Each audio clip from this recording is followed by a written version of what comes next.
Halo semuanya, perkenalkan saya Sansan.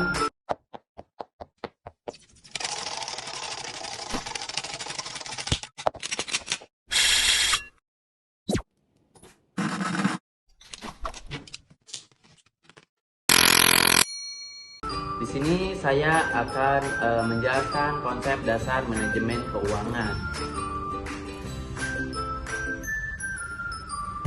Di sini ada pengertian manajemen keuangan. Manajemen keuangan segala aktivitas perusahaan yang berhubungan dengan bagaimana memperoleh dana, menggunakan dana, dan mengelola aset sesuai tujuan perusahaan secara menyeluruh.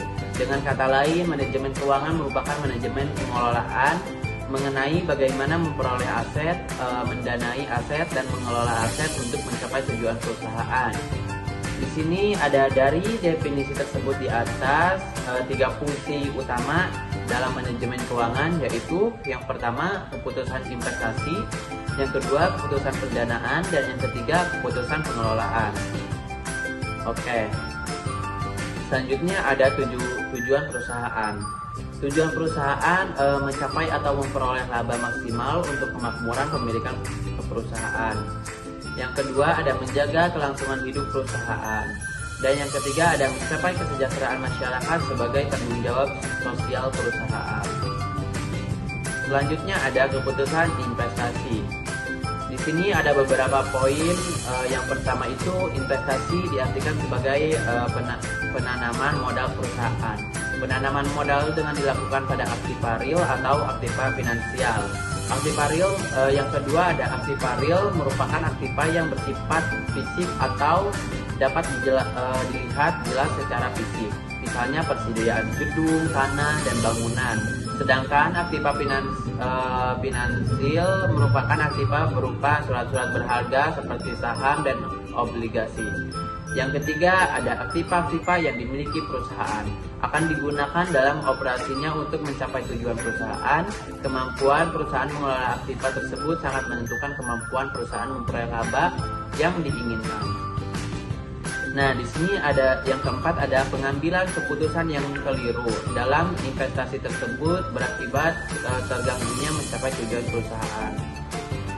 Selanjutnya ada keputusan investasi, merupakan keputusan terhadap aktiva apa yang akan dikelola oleh perusahaan.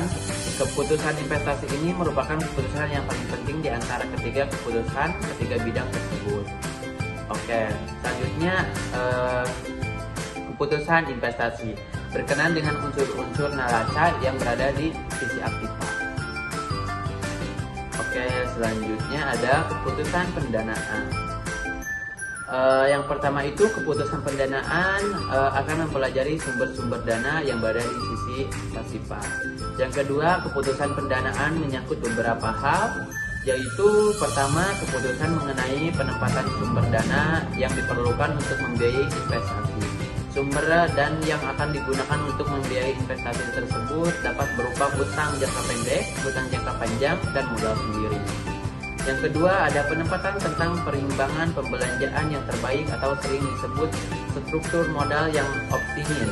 Struktur modal optimum merupakan perimbangan hutang jangka panjang dan modal sendiri dengan modal rata-rata minimal. Oke, selanjutnya ada keputusan pengelolaan aktiva. Nah, kita sering mendengar suatu ungkapan yang berbunyi lebih mudah membangun daripada memelihara. Ungkapan ini hampir berlaku bagi semua yang memiliki suatu aset aktiva. Yang kedua ada apabila aset telah diperoleh dengan pendanaan yang tepat, maka aset-aset tersebut memerlukan pengelolaan secara efisien. Yang ketiga ada manajer keuangan bersama manajer-manajer lain di perusahaan bertanggung jawab terhadap berbagai tingkatan operasi dari aset. Yang keempat ada manajer keuangan yang konservatif akan mengalokasikan dananya sesuai dengan jangka waktu aset yang didanai.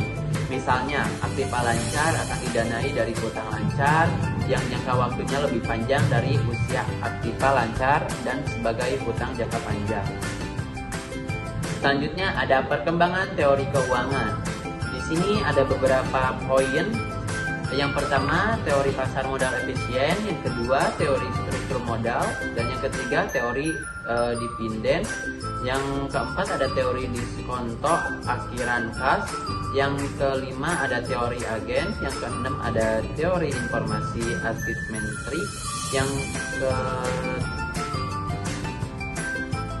ketujuh ada teori portofolio. Yang kedelapan ada teori opsi. Oke, selanjutnya di sini ada kegiatan utama manajer keuangan.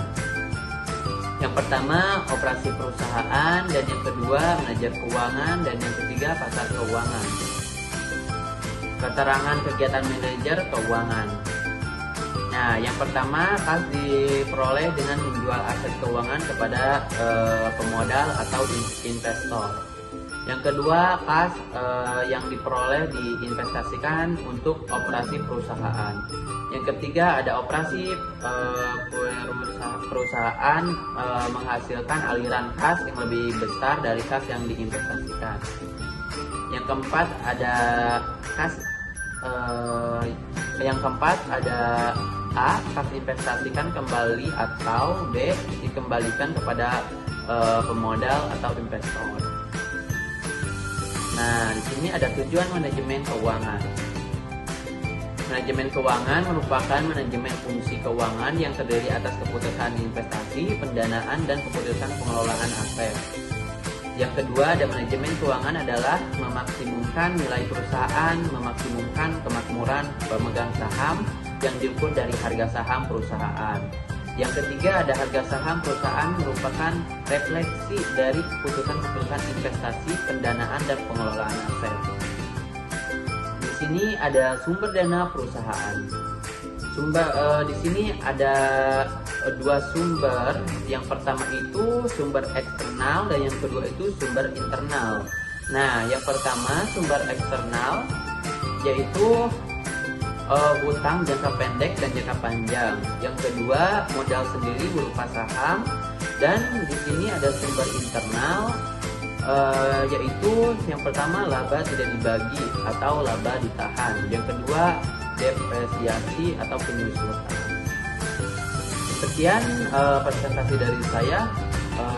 Terima kasih banyak. Wassalamualaikum warahmatullahi wabarakatuh.